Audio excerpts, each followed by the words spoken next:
Good morning class. Hello students, in this video we discuss part 3rd, chapter 3rd, part 3rd discuss in this video. आज हम जो geography का जो chapter 3rd है उसका part 3rd हम इस वीडियो में डिस्कस करने वाले हैं। और हमारा जो चैप्टर 3rd था मिनरल्स एंड पावर रिसोर्सेज के बारे में था। In last part we discuss about distribution of minerals in world, distribution of minerals in India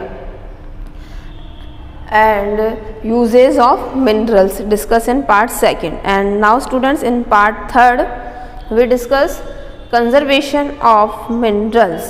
ये किस देखेंगे हम। पहले यहाँ जो हमारा फर्स्ट जो टॉपिक है इस वीडियो के अंदर वो है कंजर्वेशन ऑफ मिनरल्स। कि मिनरल्स को हमें क्यों कंजर्व करके रखना चाहिए, क्यों हमें इन्हें संभाल करके रखना चाहिए, इनका जो यूज़ है वो मिनिमम करना चाहिए। ये सारी चीज़ें हम लोग यहाँ डिस्कस करेंगे। Conservation of minerals. Yes, minerals are exhaustible resources. Minerals जो क्या है एक यूजेबल रिसोर्सेज है या कंज्यूम करने के लिए। मिनरल्स क्या है, हमने यूजेज ऑफ मिनरल्स पढ़े थे पार्ट 2nd में। तो मिनरल्स क्या है, मिनरल्स क्या है यूजेबल रिसोर्सेज है, मतलब यूज़ करने वाले रिसोर्सेज है minerals. Their formation take millions of years. और इनको फॉर्मेशन में मतलब इनको बनने में काफ़ी मिलियंस लाखों हज़ारों साल मिनरल्स को बनने में लगते हैं। कोई भी मिनरल एक 1 डे 1 ईयर 10 ईयर में रेडी नहीं होता है। मिनरल्स को बनने के लिए हज़ारों लाखों साल लगते हैं। तो इसलिए हमें मिनरल्स को क्या करना चाहिए, कंजर्व करना चाहिए। यस, फिर देखिए thus they must be conserve as the demand for minerals is increasing day by day to meet the need of present and future generations. यहाँ ये बोल रहा है जो मिनरल्स है उनकी जो डिमांड्स है वो डे बाय डे क्या होती जा रही है, इंक्रीज होती जा रही है, बढ़ती हुई जा रही है, क्योंकि पॉपुलेशन बढ़ रही है। तो इसलिए इन मिनरल्स की जो डिमांड है वो भी क्या हो रही है, इंक्रीज हो रही है। और लोगों की नीड्स को फुलफिल करने के लिए क्या है, मिनरल्स भी अवेलेबल होना ज़रूरी है। कि अगर लोगों की नीड है तो उस नीड को फुलफ़िल करने के लिए हमें क्या चाहिए, उस नीड को मीट करने के लिए हमें मिनरल्स की नीड होती है। हमारी डे टू डे लाइफ में भी हम काफ़ी सारे मिनरल्स का यूजेस हम लोग करते हैं।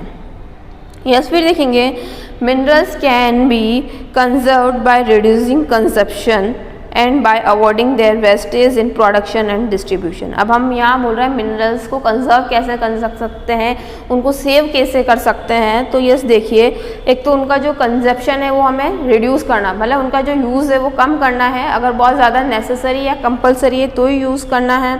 अवॉइडिंग देयर वेस्टेज, उनके वेस्टेज बिल्कुल भी नहीं करना है। जो मिनरल्स है हमें उन्हें वेस्टेज नहीं करना है। लाइक जैसे हमें क्या करनी चाहिए, हमें व्हीकल्स का यूज़ ना करके साइकिल्स का, बाईसाइकिल का हमें यूज़ करना चाहिए। तो क्या है, पेट्रोल का यूज़ होता है गाड़ियों के अंदर, अगर हम साइकिल का यूज़ करते हैं तो कहीं ना कहीं हम पेट्रोल को क्या करेंगे, सेव करेंगे। तो इस तरह से, और वेस्टेज नहीं करना है हमें उनको, और उनका जो प्रोडक्शन है और डिस्ट्रीब्यूशन इस तरह से होना चाहिए कि वो वेस्ट हो ही ना। यस, फिर देखिए रिसाइकलिंग ऑफ मेटल्स। अगर हम कोई मेटल का यूज़ करते हैं तो रिसाइकलिंग मतलब उन्हें मेल्ट करके दोबारा से उन्हें कोई शेप दे देना, दोबारा से उनसे ऐसा कोई प्रोडक्ट बना देना कि वो यूजेबल है। तो हम इस तरह से रिसाइकलिंग करके मेटल का यूज़ कर सकते हैं।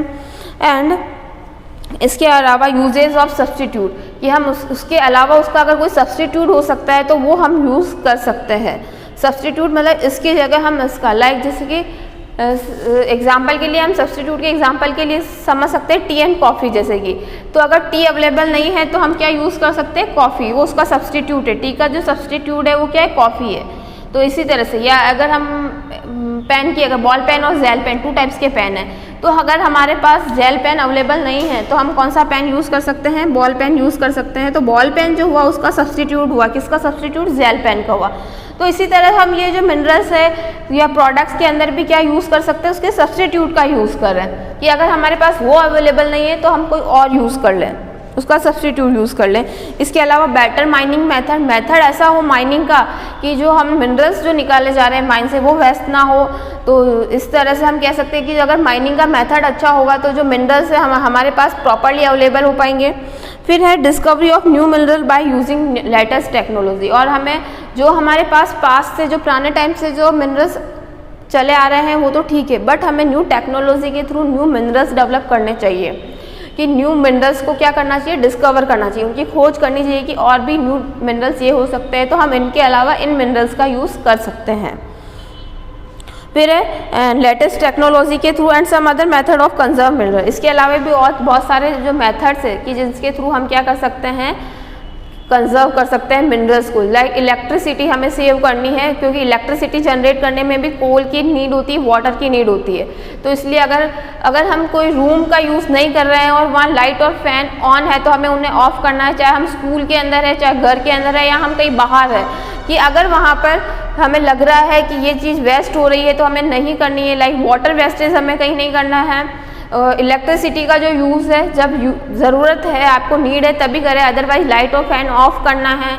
और आपको जब ज़्यादा डिस्टेंस में अगर जाना है तो आप व्हीकल्स का यूज़ करें, अदरवाइज आप वॉकिंग डिस्टेंस पे तो आप पैदल चलकर भी जा सकते हैं, या आप साइकिल का यूज़ हमें करना चाहिए। तो इस तरह से और भी बहुत सारे छोटे छोटे तरीके हैं जिनसे हम क्या कर सकते हैं, जो हमारे मिनरल्स है जो बहुत ही क्या है इंपॉर्टेंट है हम लोगों के लिए, उन्हें हम क्या कर सकते हैं, सेव कर सकते हैं, कंजर्व कर सकते हैं। तो ये हमने देखा है कंजर्वेशन ऑफ मिनरल्स, जो कि बहुत ही नेसेसरी है हमारे फ्यूचर के लिए, आने वाली जो जनरेशन है उनके लिए। अगर सारे जो मिनरल्स का यूज़ हम ही कर देंगे, या हम ही फिनिश कर देंगे सारे मिनरल्स को, तो जो आने वाली जो जनरेशन है वो क्या यूज़ करेगी। तो इसलिए हमें कंजर्व करना चाहिए मिनरल्स को। अब हम जो देखेंगे हमारा नेक्स्ट जो टॉपिक है power resources. Power resources are next topic, जो कि हमारा चैप्टर भी यही है, मिनरल्स एंड पावर रिसोर्सेज। तो हमने मिनरल्स देख लिए हैं, अब जो हम देखेंगे पावर रिसोर्सेज के बारे में देखेंगे। यस, देखिए, पावर और एनर्जी इनडिस्पेंडेबल फॉर एनी इंडस्ट्री। यहाँ ये बोल रहा है पावर एनर्जी जो है हर इंडस्ट्री के लिए, आज हम किसी भी टाइप की इंडस्ट्री की बात करें, हर टाइप की इंडस्ट्री के लिए क्या है, इंपॉर्टेंट है पावर रिसोर्सेज। आज किसी भी इंडस्ट्री को रन करने के लिए पावर की नीड होती है, लाइटिंग की नीड होती है। विदाउट लाइटिंग के, विदाउट इलेक्ट्रिसिटी के क्या कोई इंडस्ट्री, कोई मिल या फैक्ट्री रन कर पाएगी? नहीं कर पाएगी। तो हर इंडस्ट्री को या मॉडर्न टेक्नोलॉजी के लिए हमें किसकी नीड होती है? पावर रिसोर्सेज की नीड होती है। यस, देखिए, energy is required in various economic activities like agriculture, industry, transport, defense, commercial and domestic purpose। यहाँ ये बोल रहा है एनर्जी की हमें क्या है, रिक्वायर्ड होती है किसके लिए? काफ़ी सारी एक्टिविटीज़ के लिए, चाहे एग्रीकल्चर एक्टिविटी करें, चाहे हम कोई इंडस्ट्री हमारी है, या कोई हम ट्रांसपोर्टेशन का वर्क कर रहे हैं, डिफेंस मतलब रक्षा के लिए, या हम कमर्शियल बिजनेस की बात करें, या डोमेस्टिक पर्पस घर में बात करें, हर जगह हमें पावर की नीड होती है, हर जगह हमें एनर्जी की नीड होती है। एग्रीकल्चर जब हमारी क्रॉप्स है उनको वाटर सप्लाई करनी है तो वो किसके थ्रू होगी? इलेक्ट्रिसिटी के थ्रू हो पाएगी। डोमेस्टिक घरों की बात करें तो आज हमारी जो टंकी में पानी चढ़ाने के लिए हमें किसकी नीड होती है? इलेक्ट्रिसिटी, एनर्जी की नीड होती है। चाहे हम ट्रांसपोर्टेशन की अगर बात करें तो उसको किसकी नीड होती है? पेट्रोलियम की, ऑयल की नीड होती है। तो विदाउट पेट्रोलियम के कोई व्हीकल, बस, ट्रकेज रन चल पाएगी? नहीं चल पाएगी। तो हर चीज़ के लिए किसकी नीड होती है? एनर्जी की नीड होती है। फिर power resources can be broadly classified into conventional and non conventional sources of energy. जो हमारे पावर रिसोर्सेज है उनको क्या है, टू टाइप में डिवाइड किया है इन्होंने, conventional source of energy and non conventional sources of energy. Yes, firstly जो हम देखेंगे कन्वेंशनल सोर्स ऑफ एनर्जी, जो हमारा फर्स्ट रहेगा कन्वेंशनल सोर्स ऑफ एनर्जी। कि क्या क्या जो सोर्सेज है वो हम यहाँ देखेंगे। Yes, conventional source of energy are the traditional source of energy. सबसे पहले यहाँ ये कह रहा है जो कन्वेंशनल जो सोर्स है वो कौन से है? ट्रेडिशनल, मतलब जो पुराने टाइम से ही जो सोर्स चले हुए आ रहे हैं एनर्जी के, वो आएंगे कन्वेंशनल सोर्सेज के अंदर। कोल हो गया, कोयला, वुड, लकड़ी, ये बहुत पुराने टाइम से ही चले हुए आ रहे हैं ये सोर्सेज, इसलिए इन्हें किन में डाला गया है? कन्वेंशनल सोर्सेज में डाला गया है। Which have been use in for long time, जिसका हम बहुत टाइम से यूज़ करे हुए आ रहे हैं। इन जो कन्वेंशनल सोर्सेज वुड है, कोल है, इनका बहुत टाइम से ही यूज़ करते हुए आ रहे हैं, इसलिए इन्हें किस में डाला गया है? Conventional source of energy. Example में देखिए, वुड हो गया, कोल हो गया, पेट्रोलियम है, natural gas and hydel power. ये जो सारे एग्जाम्पल्स है ये किसके एग्जाम्पल है? कन्वेंशनल सोर्स ऑफ एनर्जी के एग्जाम्पल है। अब जो पावर रिसोर्सेज है आप बुक में देखेंगे, टू टाइप से इनको जो डिवाइड किया गया है, कन्वेंशनल और नॉन कन्वेंशनल। पेज नंबर 37 पर आप लोग देखेंगे कन्वेंशनल नॉन कन्वेंशनल।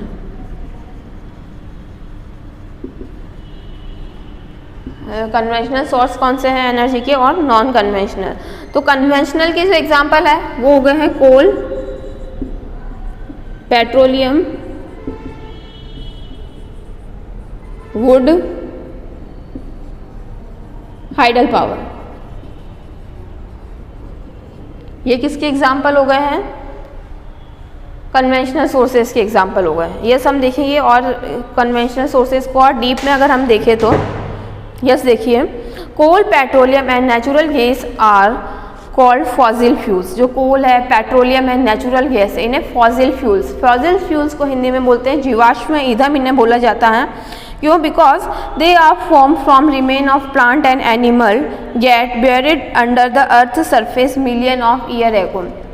इन्हें जीवाश्म ईंधन इसलिए बोला जाता है या फॉसिल फ्यूल्स इसलिए बोला जाता है कोल और पेट्रोलियम को, हज़ारों लाखों साल पहले काफ़ी सारे tree, plants, human beings, animals क्या हो गए हैं, धरती के अंदर दफन हो गए थे या दब गए थे। वो क्या हो गए थे? जो लैंड है, हमारी धरती है, उसमें दब गए थे प्लांट्स, एनिमल्स, ह्यूमन बींग। तो उनके हज़ारों लाखों साल बाद दबे रहने के कारण ही किसका जो क्या बने हैं, कोल और पेट्रोलियम बने हैं। इसलिए इन्हें क्या बोलते हैं? फॉसिल फ्यूल्स बोलते हैं। यस, फिर देखिए, अर्थ की सरफेस पे जो मिलियन ऑफ ईयर एगो जो एनिमल्स थे, प्लांट्स थे, वो अंदर दब जाने के कारण फिर हज़ारों सालों बाद किसका? कोल और पेट्रोलियम बना है। फिर they got converted into layer of coal due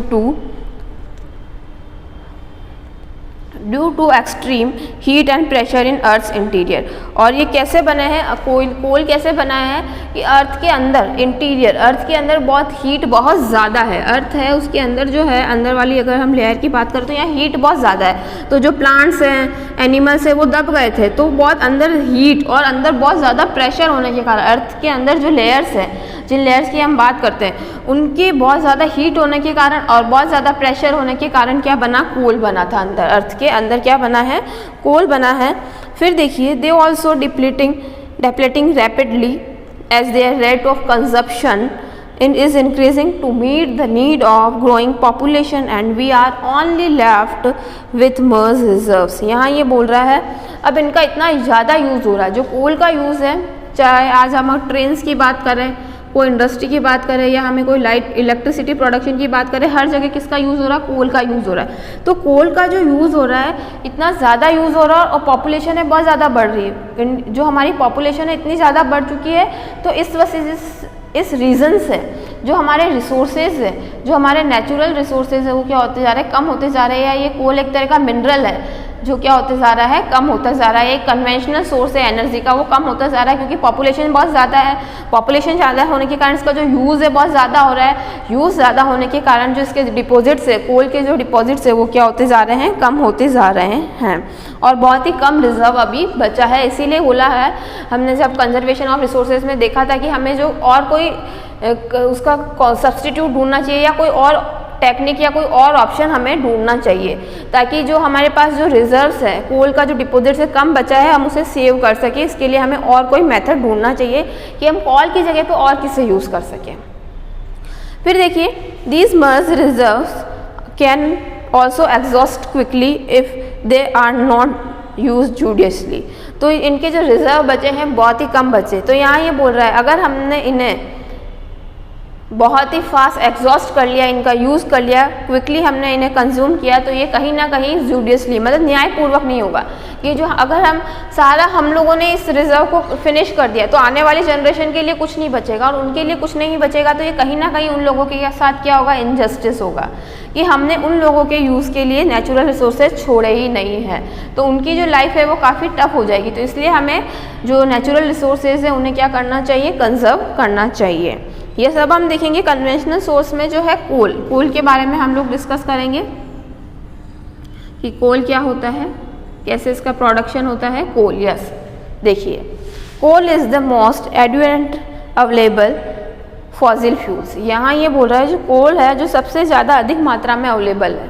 जो अगर हम नेचुरल की बात करें, अगर हम रिसोर्सेज की बात करें या कन्वेंशनल सोर्सेज की अगर हम बात करें, तो हमारे पास जो सबसे ज़्यादा जो सोर्स अवेलेबल है वो क्या है? कोल अवेलेबल है। It is widely use for cooking. अब कोल का क्या क्या यूज़ होता है देखो, कुकिंग खाना पकाने में, स्मेल्टिंग मतलब पिघलाने में, कि जो आयरन वगैरह है उनको मेल्ट करने के लिए, या जो मेटल्स होते हैं उनको मेल्ट करने के लिए किसका यूज़ होता है? कोल का ही यूज़ होता है। तो उसमें इसका यूज़ होता है आयरन और को मेल्ट करने के लिए। फिर जनरेशन ऑफ इलेक्ट्रिसिटी जनरेट करने में इसका यूज़ होता है कोल का। स्टीम इंजन, भाप के जो इंजन्स होते हैं उनको चलाने में कोल का यूज़ होता है। और इसके अलावा केमिकल इंडस्ट्रीज़ होती है, वहाँ भी किसका यूज़ होता है? कोल का यूज़ होता है। तो इन सारी जगहों पे किसका यूज़ होता है? कोल का यूज़ होता है। Electricity produce from coal is called thermal power या थर्मल इलेक्ट्रिसिटी। यहाँ ये बोल रहा है कोल के थ्रू जो इलेक्ट्रिसिटी प्रोड्यूस की जाती है उसे बोलते हैं थर्मल इलेक्ट्रिसिटी। आपने थर्मल पावर प्लांट के नाम सुने होंगे, थर्मल पावर प्लांट, वो वहाँ पर जो इलेक्ट्रिसिटी जनरेट की जाती है वो कहाँ के किसके थ्रू जनरेट की जाती है? कोयले से। कोयले से क्या जनरेट की जाती है? इलेक्ट्रिसिटी जनरेट की जाती है, उन्हें बोलते हैं thermal electricity. Coal is often refer to buried sunshine as the process of formation occurred million of years ago when huge ferns and swamps are buried under the different layers of the earth। जो coal है उसे क्या अक्सर क्या बोला जाता है? दबी हुई धूप भी बोला जाता है। दबी हुई धूप क्यों बोला जाता है? देखिए इसका जो रीज़न इन्होंने बताया है यहाँ पे वो है कि मिलियंस ऑफ ईयर एगो, मतलब हज़ारों साल पहले जो काफ़ी सारे स्वैम्स मतलब है प्लांट्स वगैरह जो है क्या है, जो अर्थ की जो डिफरेंट लेयर्स है उनमें दब गए थे, उनके अंदर दब गए थे। उसी से क्या बना है? कोयला बना है, कोल बना है। तो वो, और जब कोल हम जलाते हैं तो उससे क्या आती है? ब्राइटनेस, चमक आती है। तो इसीलिए उसे क्या बोला हुआ है? दबी हुई धूप बोला है कि वो क्या है? लेयर, मतलब अर्थ की लेयर के अंदर दबे हुए हैं, वो बाहर निकालते और उन्हें जलाते तो क्या निकलती? रोशनी निकलती है। इसीलिए इन्हें क्या नेम दिया गया है? ब्यूरिड सनशाइन, मतलब दबी हुई धूप का इन्हें नेम दिया गया है, या दबी हुई चमक इन्हें बोला जाता है। फिर देखिए the major coal producing countries of the world are, जो वर्ल्ड में जो मेजर कोल प्रोडक्शन की जो कंट्री है जहाँ प्रोड्यूस होता है वो है चाइना है, यूएसए है, Russia, Germany, France and Poland. ये क्या है? मेजर प्रोड्यूसर है, कंट्रीज है कोल की। फिर देखिए the Damodar valley region is the largest coal field of India. India के अंदर जो मेन कोल फील्ड है या कोल माइंस है वो है दामोदर वैली। फिर देखेंगे आप इसके अलावा कोल माइंस जो है वो कहाँ पर है? देखिए रानीगंज में है, जरिया में है, गिरिडीह में है, एक प्लेस का नेम है, बाकरो इन झारखंड एंड नेवली इन तमिलनाडु। इन जगह पे क्या है? माइंस अवेलेबल है, कोल माइंस अवेलेबल है। यस, अब हम कोल के बाद जो बात करेंगे पेट्रोलियम की बात करेंगे। कोल के बाद हम जो बात करेंगे कन्वेंशनल, जो हमारा नेक्स्ट जो सोर्स है वो है petroleum. Petroleum or mineral oil is sedimentary formation which occur along the anticlines of fold mountains। यहाँ ये बोल रहा है जो पेट्रोलियम या जो मिनरल ऑयल है वो कैसे निकलता है? जो सेडिमेंट्री फॉर्मेशन से निकलता है, और फोल्ड जो माउंटेन्स है वहाँ पर इसके सबसे ज़्यादा हम कह सकते हैं डिपॉजिट्स अवेलेबल है पेट्रोलियम के। और ऑयल के जो सबसे ज़्यादा जो अवेलेबल है डिपॉजिट्स वो कहाँ पर है?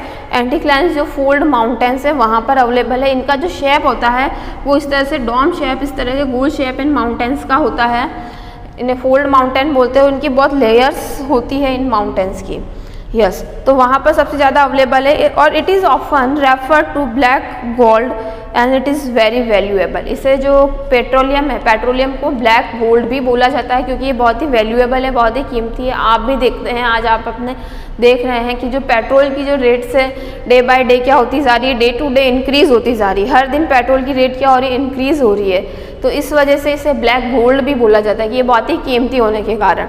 और इसके भी रिसोर्सेज बहुत कम अवेलेबल है हमारे पास। इस वजह से हमें इसका जो यूज़ है बहुत ही मिनिमम यूज़ करना चाहिए, या बहुत ज़्यादा ज़रूरी है, बहुत ज़्यादा नेसेसरी, कंपलसरी है, तभी हमें इसे यूज़ करना चाहिए। अदरवाइज़ हमें व्हीकल्स की जगह हम क्या यूज़ कर सकते हैं? बाईसाइकिल यूज़ कर सकते हैं। और अगर हमें नियर बाय कहीं जाना है तो हम वॉकिंग डिस्टेंस भी यूज़ कर सकते हैं। यस, अब देखेंगे crude oil is refined through fractional distillation to obtain various by products like petrol, kerosene, diesel, coal tar, fin wax and lubricant oil। अब जो पेट्रोलियम है उससे क्या क्या जो चीज़ें बनाई जाती है उसको फ्रैक्शनल करके या डिस्टिलेशन, डिस्टिलेशन मतलब एक मेथड होता है, उसमें क्या किया जाता है? पेट्रोलियम से जैसे केरोसिन को अलग किया जाता है, पेट्रोल अलग किया जाता है, कोलतार होता है जो डामर बनाते वक्त जो यूज़ किया जाता है, डामर वाली सड़क बनाते वक्त एक कोलतार का यूज़ किया जाता है, वो उससे एक वैक्स आता है, वो अलग अलग किए जाते हैं। डीजल्स निकलता है, एक लुब्रिकेंट ऑयल जो व्हीकल्स में यूज़ होता है, व्हील्स पर पहियों पर जो लुब्रिकेंट ऑयल लगाया जाता है, तो वहाँ जो यूज़ होता है वो सब सारी चीज़ें कहाँ से आती है, पेट्रोलियम से ही आती है। यस, पेज नंबर 38 पर हम लोग देखेंगे अब कि yes page number 38 the major petroleum producing countries, हमारी जो मेजर पेट्रोलियम कहाँ कहाँ सबसे ज़्यादा प्रोडक्शन होता है या प्रोड्यूस होता है पेट्रोलियम, देखिए वर्ल्ड के अंदर Iran, Iraq, Saudi Arabia, Venezuela, Russia, Algeria, USA and North Sea in Europe. Europe के जो नॉर्थ सी है वहाँ पर क्या होता है, प्रोड्यूस होता है पेट्रोलियम। फिर देखिए petroleum in India is found at Digboi in Assam. यहाँ ये बोल रहा है इंडिया के अंदर जो पेट्रोलियम कहाँ कहाँ फाउंड होता है, असम का एक डिगबोई एरिया है वहाँ पर, Bombay high and the delta of Krishna and Godavari river, जो गोदावरी रिवर है और कृष्णा जो रिवर है उनके जो डेल्टाज है वहाँ पर क्या फाइंड आउट होता है, इंडिया में पेट्रोल डिपॉजिट्स वहाँ अवेलेबल है। ये सब हम देखेंगे नेचुरल गैस। हमारा जो नेक्स्ट थर्ड जो है वो है नेचुरल गैस।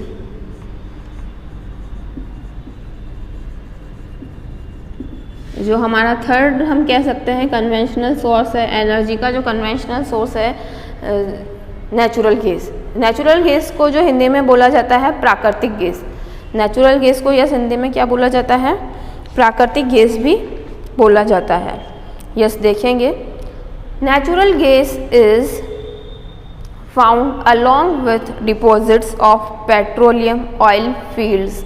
यहाँ ये बोला जा रहा है कि जो नेचुरल गैस है जो कहाँ पेट्रोलियम ऑयल फील्ड के साथ ही फाइंड आउट हुई है या वहीं पे उसी के साथ ही इसके डिपॉजिट्स अवेलेबल है।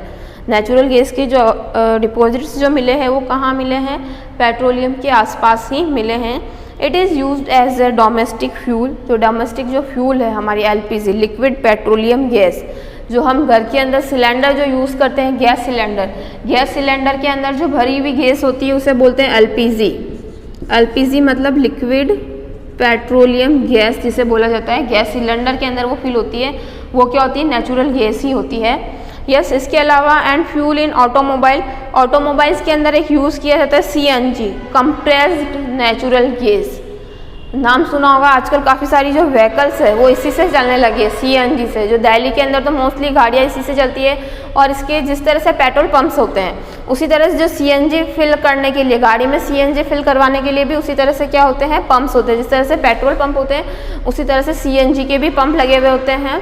और अभी हमारे जो भिलवाड़ा में भी जो सीएनजी पंप्स क्या हो गए, स्टार्ट हो गए हैं। यस, तो ये सीएनजी जो यूज़ होती है वो किस में यूज़ होती है, ऑटोमोबाइल इंडस्ट्री में यूज़ होती है।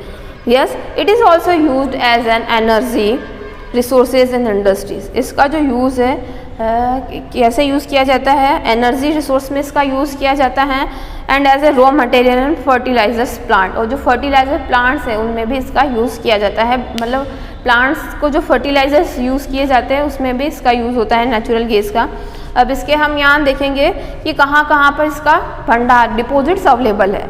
यस, वर्ल्ड में जो है Russia, UK, Netherland and Norway are major producer of natural gas. Natural gas के जो मेजर प्रोड्यूसर है वो कौन कौन है, Russia, UK, Netherland and Norway हैं इन द वर्ल्ड। और यही हम अगर इंडिया की बात करें कि इंडिया में कौन कौन से मेजर प्रोड्यूसर है, तो आप देखेंगे जो नॉर्थ और ईस्टर्न स्टेट है हमारे इंडिया के, Krishna Godavari basin, Bombay High, Gulf of Khambhat and the Andaman and Nicobar island पर क्या है, नेचुरल गैस के डिपॉजिट्स अवेलेबल है इंडिया के अंदर। यस स्टूडेंट्स, अब हम जो देखेंगे हमारा नेक्स्ट टॉपिक है कन्वेंशनल सोर्स ऑफ एनर्जी, उसके एडवांटेज और डिसएडवांटेज, कि उसके क्या एडवांटेज है। कन्वेंशनल जो सोर्स ऑफ एनर्जी है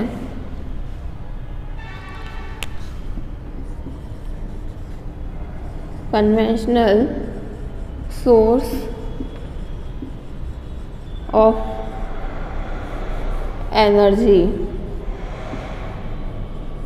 अब इसके क्या डिसएडवांटेजेस है,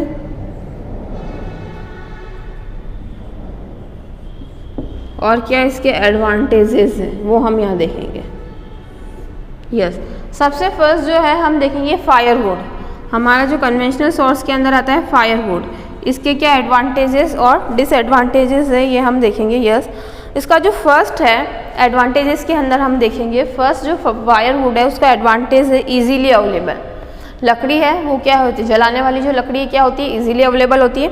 सेकंड है source of energy for rural area. Rural area मतलब ग्रामीण एरिया जो है, गांव वाले जो एरिया हैं वो वहाँ पर ये एनर्जी का सोर्स है, क्योंकि वहाँ ये इजीली अवेलेबल हो जाता है। जो विलेज एरिया में है वहाँ पर क्या होता है, इजीली क्या हो जाता है, वुड अवेलेबल हो जाती है। तो ये जो विलेज एरिया है उनके लिए एनर्जी का सोर्स है, ये इसका एडवांटेज हो गया। अब हम इसी के डिसएडवांटेज की अगर बात करें कि फायर जो वुड है उसके क्या डिसएडवांटेज है, तो देखो कॉज पॉल्यूशन, इसका जो डिसएडवांटेज है एक तो इसकी वजह से क्या होता है, पॉल्यूशन होता है, प्रदूषण होता है। डिप्लेशन ऑफ फॉरेस्ट, इसकी वजह से जो फॉरेस्ट है, जंगल है, वो क्या होते जा रहे हैं, डिक्रीज होते जा रहे हैं। जंगल क्या होते जा रहे हैं, कम, क्योंकि हम लकड़ी काटेंगे तो क्या होंगे, जंगल कम ही होंगे, तो ये होता जा रहा है, डिक्रीज फॉरेस्ट हो रहे हैं। Take long time for collection, और इसको कलेक्ट करने में, फायरवुड जो एनर्जी का सोर्स है उसको कलेक्ट करने में काफ़ी सारा टाइम चाहिए होता है, तो एक टाइम कंज्यूम होता है, ये इसका डिसएडवांटेज हो गया है। और एक और जो है सपोर्ट स्मॉल पॉपुलेशन, अगर पॉपुलेशन स्मॉल है मतलब जनसंख्या कम है तो वहीं पर फायरवुड वर्क करेगी कि वहीं के जो लोग हैं उसका यूज़ कर सकते हैं। लेकिन अगर पॉपुलेशन लार्ज है तो अगर फायरवुड का जो यूज़ है वो पॉसिबल ही नहीं है, हम उसे एनर्जी के सोर्स के रूप में उसे यूज़ कर ही नहीं सकते हैं फायरवुड को। जैसे कि आपने सिटीज़ में देखा होगा पॉपुलेशन क्या होती है, ज़्यादा होती है, तो वहाँ क्या यूज़ होते हैं, गैस सिलेंडर यूज़ होते हैं, चूल्हे का जो यूज़ होता है नहीं होता है, क्योंकि इतनी सारी वुड लाना पॉसिबल नहीं है। और अगर वुड ले भी आते हैं तो जंगल खत्म हो जाएंगे और जो पॉल्यूशन है बहुत ज़्यादा हो जाएगा, जो फॉग उससे निकलता है, ब्लैक फॉग, काला धुआं जो लकड़ी के जलाने से निकलता है वो सब कुछ क्या कर देगा, पॉल्यूशन कर देगा। अब जो नेक्स्ट है कोल, नेक्स्ट जो हम देखेंगे कोल के क्या एडवांटेजेस और डिसएडवांटेजेस है। तो कोल का जो एडवांटेज इन्होंने दिया हुआ है वो है लार्ज डिपॉजिट्स फाउंड, इसके जो कोल के हैं डिपॉजिट्स काफ़ी सारे अवेलेबल है, इसके भंडार जो है हमारे काफ़ी सारे हैं। फिर है relative efficient conversion of electricity, और ये जो है इलेक्ट्रिसिटी कन्वर्जन में क्या है, एफिशिएंट है, मतलब हेल्प करता है इलेक्ट्रिसिटी के कन्वर्जन में। फिर अब हम अगर कोल के डिसएडवांटेज की बात करें तो नॉन रिन्यूएबल, कि जो हम कोल को क्या नहीं कर सकते, नॉन रिन्यूएबल, इसे यूज़ एक बार कोल का यूज़ हो गया फिर सेकंड टाइम उसी कोल का यूज़ हम नहीं कर सकते, तो ये नॉन रिन्यूएबल सोर्स है। फिर है सेकंड जो है कॉजेज लार्ज स्केल पॉल्यूशन, फिर इससे पॉल्यूशन बहुत जाता है, कोल से पॉल्यूशन इसकी एक प्रॉब्लम हो गई। इसका डिसएडवांटेज हो गया पॉल्यूशन, प्रदूषण बहुत ज़्यादा होता है। फिर हो गया बल्कि raw material which is costly to transport over long distance. अब जो है ये जो रॉ मटेरियल है इसको ट्रांसपोर्टेशन करना क्या होता है, महंगा होता है। जैसे कोल है उसकी माइंस कहीं और है, राजस्थान में जैसे कि उसकी माइंस अवेलेबल नहीं है, अब बाहर आसाम से या कहीं और से उसको लाना है तो उसका जो ट्रांसपोर्टेशन है वो बहुत महंगा होता है, तो ये इसका डिसएडवांटेज है कि इसको ट्रांसपोर्ट करना क्या होता है, महंगा होता है कोल को। अब हम देखेंगे oil and natural gas, oil and natural gas कि इसके क्या एडवांटेजेस और इसके क्या डिसएडवांटेजेस हैं। Yes oil and natural gases के देखिए, easy to transport through pipelines, जो ऑयल है या नेचुरल गैस है उसे ट्रांसपोर्ट करना इजी होता है किसके थ्रू, पाइपलाइंस के थ्रू, तो इसका एक एडवांटेज ये हो गया। फिर है form the basis of petrochemical industries, और ये किस बेसिस पे, जो पेट्रोकेमिकल हमारी जो इंडस्ट्रीज़ है वहाँ पर, या थर्मल पावर जो स्टेशन है वहाँ पर यूज़ होता है, या फर्टिलाइजर इंडस्ट्रीज़ में इसका यूज़ होता है। फिर इसका है natural gas is clean fuel and cheaper than oil, और जो नेचुरल गैस है वो क्या होती है, क्लीन होती है, उससे कोई ये हम कह सकते हैं पॉल्यूशन नहीं होता है, और चीपर होती है, इसकी जो रेट होती है वो भी क्या होती है, कम होती है नेचुरल गैस की। यस फिर इसके जो डिसएडवांटेजेस हैं वो हम लोग देखेंगे, क्या डिसएडवांटेज है, oil spillage cause pollution and affect aquatic life. जैसे ऑयल है वो कहाँ से निकाला जाता है, सी और ओशियन से, समुद्र से निकाला जाता है, तो अगर वो स्पिलेज मतलब अगर लीकेज हो जाता है तो वहाँ जो समुद्र में रहने वाले जो जीव है, मतलब जो समुद्री जीव जिन्हें बोलते हैं, या वाटर एनिमल्स हम जिन्हें बोलते हैं, या मरीन लाइफ जो होती है वो उससे अफेक्ट होती है। फिर एक्सप्लोरेशन इज़ एक्सपेंसिव, वो इसको एक्सप्लोर करना एक्सपेंसिव होता है, इसे बाहर निकालना, देन उसे पहुंचाना जहाँ, तो वो महंगा होता है और एग्जॉस्टेबल रिसोर्सेज है ये। तो ये सारे इसके डिसएडवांटेजेस हो गए हैं। तो यहाँ हमने देखा है क्या क्या firewood, coal, oil and natural gas के क्या एडवांटेज और डिसएडवांटेज थे। अब हमारा जो लास्ट है हाइड्रो इलेक्ट्रिसिटी, जो कन्वेंशनल सोर्स का जो लास्ट हमारा है हाइड्रो इलेक्ट्रिसिटी, वो हम देखेंगे क्या होता है ये हाइड्रो इलेक्ट्रिसिटी। यस देखिए, electricity generated from falling water is called hydro electric. जो इलेक्ट्रिसिटी जब फॉलिंग वाटर मतलब गिरते हुए पानी से जो इलेक्ट्रिसिटी जनरेट की जाती है वो कहलाती है हाइड्रो इलेक्ट्रिसिटी। मतलब जो डैम्स होते हैं, डैम से क्या होता है बहुत तेज़ी से पानी गिरता है, और जो बहुत तेज़ी से पानी गिरता है तो वो कहलाती है hydro electricity. The falling water rotate the turbine to produce electricity. यहाँ जो गिरते हुए पानी है उसमें क्या की जाती है, टर्बाइन जो होती है वो रोटेट की जाती है। टर्बाइन एक मशीन होती है, तो जब पानी उस मशीन के ऊपर गिराया जाता है बहुत ऊंचाई से, तो उससे क्या जनरेट होती है, इलेक्ट्रिसिटी जनरेट होती है। Yes, many developed countries like Norway, Sweden, Canada, Egypt are the leading producer of hydel power। यहाँ ये बोल रहा है काफ़ी सारी कंट्रीज़ है जो इसकी लीडिंग प्रोड्यूसर है, मतलब वहाँ हाइड्रो पावर जनरेट किया जाता है या हाइड्रो इलेक्ट्रिसिटी जनरेट की जाती है। नॉर्वे हो गया, स्वीडन हो गया, कनाडा एंड इजिप्ट।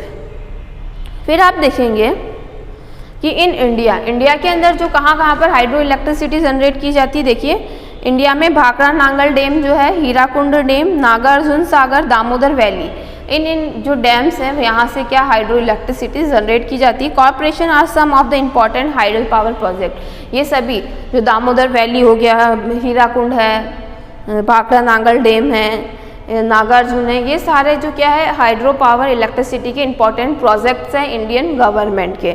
जैसा कि बुक में भी आपको दिख रहा है, काफ़ी जो ऊंचाई से, बहुत ही ऊंचाई से पानी को डाला जाता है उस मशीन जो होती है टरबाइन के ऊपर, और देन क्या होती है, इलेक्ट्रिसिटी जनरेट की जाती है। ये चीज़ कहलाती है हाइड्रो इलेक्ट्रिसिटी। यस स्टूडेंट्स, तो यहाँ जो हमने देखा है कि नॉन कन्वेंशनल सोर्सेज जो है एनर्जी के, नॉन कन्वेंशनल सोर्स कौन से हो गए एनर्जी के, जो बहुत पुराने टाइम से, ट्रेडिशनल टाइम से हम लोग यूज़ करते हुए आ रहे हैं, वो हो जाते हैं नॉन कन्वेंशनल, और जिन्हें रीन्यू करना पॉसिबल नहीं है। जैसे कोल हो गया, इसका वन टाइम यूज़ होता है। ऑयल या नेचुरल गैस हो गया, इसको वन टाइम में यूज़ कर सकते, सेकेंड टाइम यूज़ नहीं कर सकते। फायरवुड हो गया, इसका भी वन टाइम में, मतलब इनको वापस रीन्यू करना पॉसिबल नहीं होता है, वो हो जाते हैं कन्वेंशनल सोर्सेज। और वो ट्रेडिशनल मतलब बहुत पुराने टाइम से वो सोर्सेज हम लोग यूज़ करते हुए आ रहे हैं। उनमें हमने जो कन्वेंशनल सोर्सेज के में हमने देखा है कोल के बारे में, पेट्रोलियम के बारे में, नेचुरल गैस के बारे में और हाइड्रो इलेक्ट्रिसिटी के बारे में। ये क्या है, पावर रिसोर्सेज हैं। ये अब जो है फिर होते हैं नॉन कन्वेंशनल। कन्वेंशनल सोर्सेज के अलावा होते हैं नॉन कन्वेंशनल, जिन्हें अभी डेवलप किया गया है। ये जो सोर्सेज हैं एनर्जी के हम कह सकते हैं, या पावर के, अभी डेवलप किए गए हैं, न्यूली डेवलप्ड हैं। जो सोलर एनर्जी हो गई, विंड एनर्जी है, काफ़ी सारी बायोगैस है, टाइडल एनर्जी है, इनके थ्रू जो एनर्जी जनरेट की जाती है वो नॉन कन्वेंशनल सोर्स के अंदर आती है। अब है जो हमारा पार्ट थर्ड है स्टूडेंट्स, वो कंप्लीट हो गया है। तो पार्ट थर्ड में सबसे फर्स्ट हमने देखा था कंजर्वेशन ऑफ मिनरल्स, कि हमें किस तरह से कंजर्व करना है, हमें उन्हें सेव बचा कर रखना है। जो मिनरल्स है हमारे पास बहुत कम है, और इसलिए हमें उनका जो यूज़ मिनिमम करना है, और अगर हो सके तो उन्हें रीयूज़ करना है या रिसाइकल करके यूज़ करना है, ताकि हमारी जो आने वाली जनरेशन्स है वो भी इन मिनरल्स का यूज़ कर सके। अदरवाइज़ सारे जो मिनरल्स अगर फिनिश हो जाएंगे तो जो हमारी आने वाली जनरेशन्स हैं उन्हें काफ़ी सारे प्रॉब्लम फेसेस करनी पड़ेगी। तो हमें इस तरह की न्यू टेक्नोलॉजीज डेवलप करने की, हम न्यू और मिनरल्स क्या कर सके, क्रिएट कर सके, या हम उनकी जगह कोई और सब्सटीट्यूट का यूज़ कर सके। इस टाइप के हमें टेक्निक्स या मेथड्स को डेवलप करना है, फाइंड आउट करना है। फिर जो पावर रिसोर्सेज थे, पावर रिसोर्सेज के अंदर आता है जो कन्वेंशनल सोर्सेज थे, कोल, पेट्रोलियम हो गया, नेचुरल गैस, हाइड्रो, ये सारे बहुत ही ट्रेडिशनल मेथड हम लोग कह सकते हैं। ये किसके थे, एनर्जी के जो है या पावर रिसोर्सेज की बहुत ही ये ओल्ड टेक्निक्स थी। तो students our part third is complete. Thank you, have a nice day.